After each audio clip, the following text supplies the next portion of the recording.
It does. All right. Are we prepared? As good as it gets. It's the motto of the podcast. What's up, everybody? Welcome back to the Formula America podcast. We're your hosts, Kurt and Dylan. And Formula One's heading home to the Mecca, Dylan. The first ever Formula One race was here. We're talking about Silverstone, the British Grand Prix. Probably one of they say Monaco is the crown jewel, but I think the British Grand Prix is like the quintessential Formula One race. One. Yeah, for sure. It's a great track. It's always got good racing. It's the track that a lot of chance of rain Saturday and Sunday.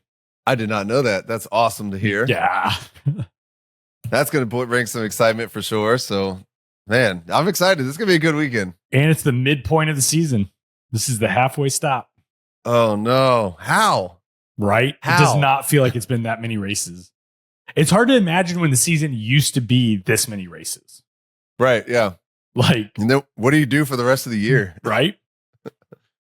But, dude, it's freaking Silverstone.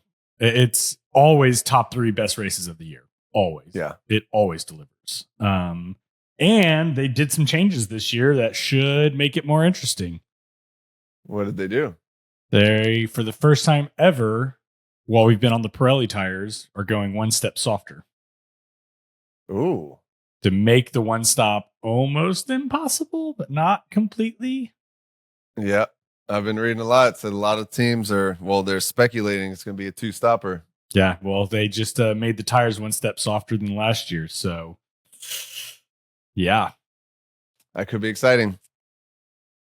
And we got rain. What more do you need?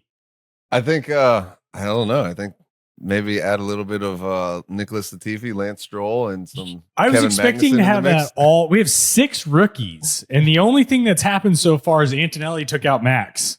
We have 6 rookies and a Lance Stroll. How has there not been more chaos? What are these guys doing? Know your role. Yeah. Other than last race, Liam Lawson has been doing his best to cause as much chaos. And Yuki's also, yeah. So, I mean, but now so that's another thing I'm kind of excited for. Is Liam Lawson going to continue? The car's dressed up. It's got a new livery for this race, which looks pretty damn good in my opinion. But is he going to continue his performance from last weekend? What do you think? I don't know. I don't know. I don't even like. And so it gets interesting, right? So the Mercedes and the Red Bull this year seem to really come alive on cooler tracks. They seem to be dogs when it's hot, but you cool it down a little bit and that thing comes alive. Silverstone's got fast sweeping corners. I mean, Cops and Maggots and Beckett's and the changes and it's like there's so many reasons why so many cars should be good here, and there's also going to be so many reasons why a couple of cars are just going to suck. But which one are they? I don't have a clue. Yeah. I've got a feeling that I feel like Mercedes is always pretty strong here. We saw Lewis won last year, which is probably one of the most satisfying victories I've seen in a long time. I think it's the only time I've wanted Max to slow down because Max was freaking hunting. Another lap or two and the dream would have been snatched away. Everyone was going, no, Max. No, don't do it. Not this time. Not this one. Oh, man. But yeah, so I feel like the Mercedes should have a strong outing. I'm not too confident in the Red Bull. I think the McLaren is going to be by and large the fastest car. But other than that, this track is set up for the McLaren. Like if they don't win this, it'll be because Lando Norris figured out how to bottle it. And that's not going to happen. He is a changed man. But I do think that the V-Carb or the Racing Bulls should be fast. We'll see. I think I think Max will have a chance this week. I do think that Red Bull's going to come alive on this track, especially with the chance of rain. Well, if it rains, then Max, we all know how good he is in the wet. So, I mean, I think if it rains, it's going to lean into probably Max, Lewis, Alonso, people like that. Piastri has done very well in the rain. He's just calm, cool under pressure. Yeah, he's just good in every condition. So we'll see. But I loved it. What was it earlier this year in Melbourne, I believe, when it rained and Max went around on the opening lap around the outside of Piastri on like turn 2. And you're just like, how does he have that much traction? Piastri was sitting there like squirreling around. Right. He couldn't move and Max just on rails right around the outside. You're like, how? How does he do this? And then the balls to do that when the car on the inside is clearly fighting for grip and could just lose it at any second. Man, freaking Max. Have you seen all the reports that are just multiplying now about the Mercedes talks? And now it's starting to be, it's being picked up by bigger publications. Sky Sports Italy put out a story on it. Not saying that he signed, but saying that the talks have advanced, which, I still don't want to put as much weight into it, but crazier things have happened. Look at Lewis. We said the same thing about Lewis. We were like, there's no way in hell. No way. Well, hey, there he went. So I don't know. I saw a thing this morning that was from a fairly reputable Instagram channel that Russell's in talks with Aston Martin. And I don't know. I'm like, okay, well, if that's on the table, that's kind of interesting. Like that adds more supporting weight to it. But God, dog, I don't know. I think I would love to see like the behind closed door politics that go on in F1, like all the meetings and the agents that are just texting back and forth with each other and keeping doors open. And, nothing is concrete until it's on paper. And shit, even then when it's on paper, I mean, it's only, a buyout away. And so, well, and to your point, when Lewis signed, I remember the Drive to Survive, which is dramatized, but it did seem right. Basically, it sounded like Fred and Toto, who are really good friends, hadn't talked about it since Lewis made the announcement. It was like, did y'all both not know? Like, y'all weren't talking behind closed doors? Like, that's right. How are you not like, hey man, I just signed with Lewis. You're going to see I'm telling you man to man instead of just letting you find out on the morning news. Like, I don't. And a couple of people I know in the F1 world, it's funny when I talk to them, they're like, I can't talk about that. They're like, if I told you what happened there, I'd never be allowed to know anything again. Like they keep it so in house. And if you spill the beans, you're out. So it's wild. That's crazy. It's like this secret society. I just want in. I just want to see. I just want to. Yeah. All right, let's talk about Silverstone. We're at the season midpoint. Let's go. Softer tire lineup than last year, C2 through C4, which also compounded with the fast pit stops. Pit stop here is only 20.5 seconds, right? Is probably going to lend to a two-stopper. They said that a one-stop is technically possible in the C2s, C2, C3 combination, but Pirelli says you'll have a longer overall race time than if you do a two-stopper. So they're really pushing that. Last year, all the dries and the intermediates were used across the field. It's just a wild track. 60% chance of rain. One of the longest tracks of the years. 18 corners, 52 laps, 2 DRS zones. And it's just going to be great. That opening lap's amazing. Yeah.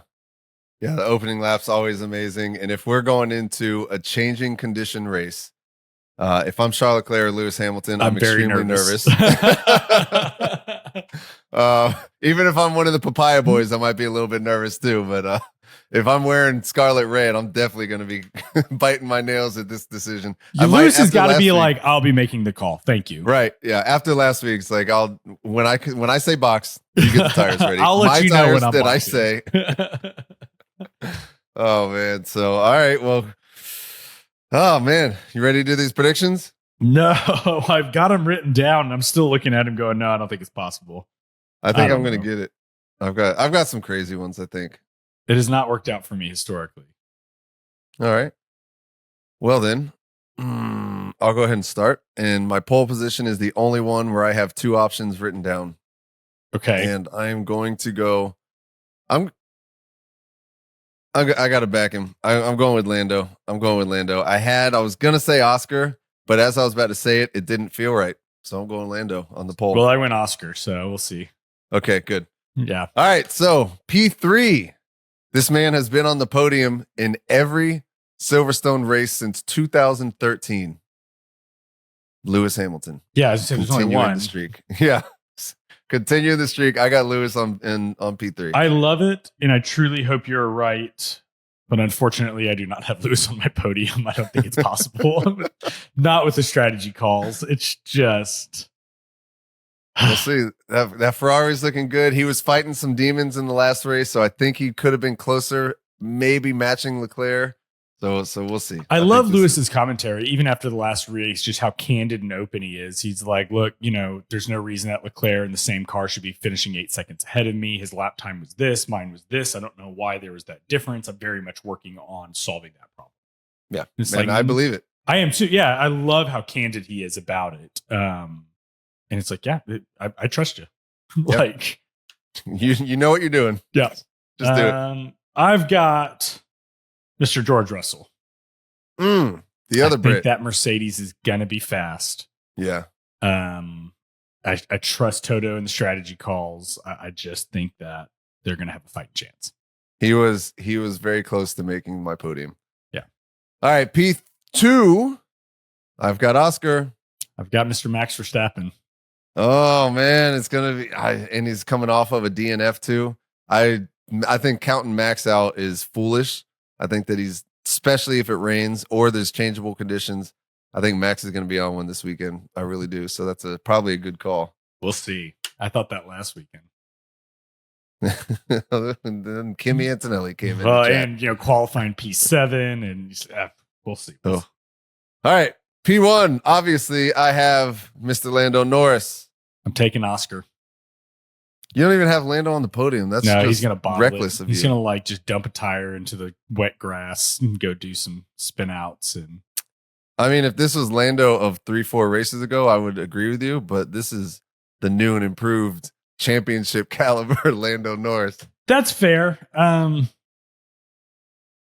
don't trust him. I don't trust him to be consistent. That's my whole issue with Lando. And we've talked about it over the years. Like when the pressure's on, the truly greats put in nothing but perfect laps. Yep.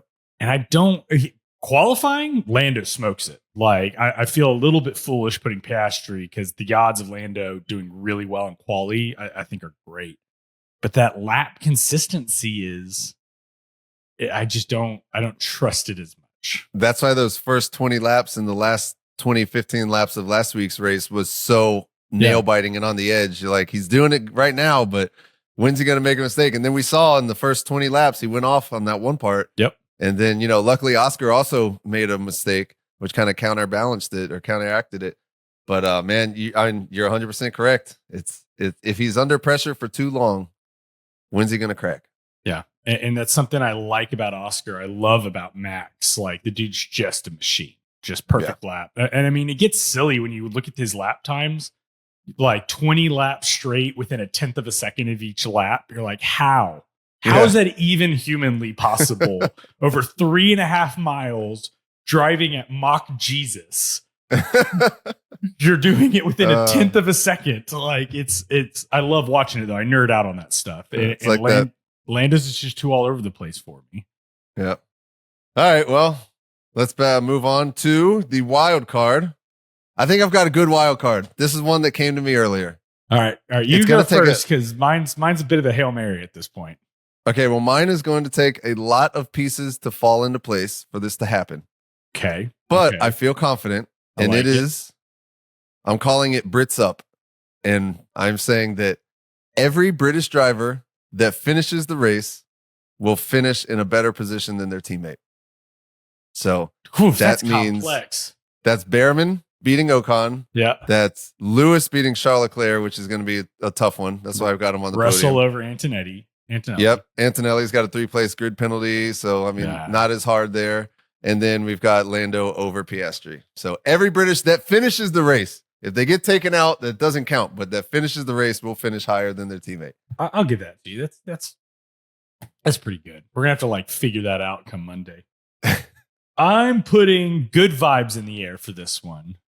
Although after I wrote it down, I was like, "There's no way I'm actually going to get this," but I'm leaving it. Yuki Tsunoda top 8 finish. Oh, whoa. I think I had that prediction a long time ago when he first got in the car before I started to see him get beat down. I've made these with Checo. I've made these with all of the Red Bull drivers that this weekend I'm going to put some good vibes out and they let me down every single time. But I hope for Yuki's sake that this happens. I want to see him do well. I don't. I would love what would it? Can you imagine if Red Bull had two drivers that were competitive? Like what they could do with their strategy? I mean, it's never happened. Like not in the Max Verstappen era. I mean, last time they had that was what, Max and Danny. Yep. You know, it's interesting. Checo recently did a podcast. Yeah, I saw that. Oh, where he mentioned that Christian Horner told him that if he could run one car, he would. He only runs two cars because of the regulations. Just stupid thing to say. Oh, yeah. Very stupid thing to say. And then talking about how he felt like his engineering staff was amateurs compared to the other side of the garage. And how everything just felt just like everything was placed. All the emphasis was placed on Max and Max's car. And I mean, I from what I'm seeing on the outside, it seems all feasible. For the sheer entertainment value, that alone makes me want Max to go to Mercedes just to watch the implosion. Oh, Red Bull. Could you imagine? I think if Max left, ninth place. They've already had a ton of what they're calling brain drain from all the people leaving. I think if Max left, that would set off a catalyst. Like that would be the catalyst for a ton of people to just leave the team. Oh, yeah. And I mean, they'd immediately drop to the bottom of the field. And I saw also Christian Horner released a thing the other day after Austria and talking about Tsunoda's performance and whatnot. He was talking about the brain drain. He's like, we have essentially the same staff as 18 months ago that built the car that, only lost one race. And it's like, kind of not really. No. Like, not at all, actually. Not even. Okay. Yeah, let's go with that. Yeah, but the people that were interns are now in paid positions and they were there, Pretty much. Like, it's like, what are you talking about? I hope so bad. One, because I like Mercedes so much. If Toto sniped Max, I'd be a full-blown Mercedes fan. And I would absolutely love to watch the implosion of Red Bull. It'd be so sweet. I've had a Mercedes shirt sitting in my closet for probably 2.5 years now that I've never worn out. I have a cap. That would give me the ability to wear that shirt finally. Yeah, it'd be awesome. So I don't know that I put any weight on Max actually going to Mercedes, but hell, I'm here for the rumor mill, I guess. I think it would be fun. It would be a fun change. And I actually think in a weird way, it's exciting prospect for Max to go somewhere else and see if he could do it again. Yeah. Just to prove himself. I know that he knows that he can because he's great at everything. Every time he gets behind the wheel of a car, look at what he did in Nürburgring as, what was it, Hans Vernon or Franz whatever? Herman. Yeah. I mean, every car he gets in behind the steering wheel, he just lights it up. So I would love to see him go there and then potentially win a championship there. It'd be, it would be really interesting along those lines. Like I've got a good friend of mine that is super into the World Endurance Championship. And I've been watching a little bit more of the 24 hours and endurance racing, which Max is obviously a massive, massive fan of.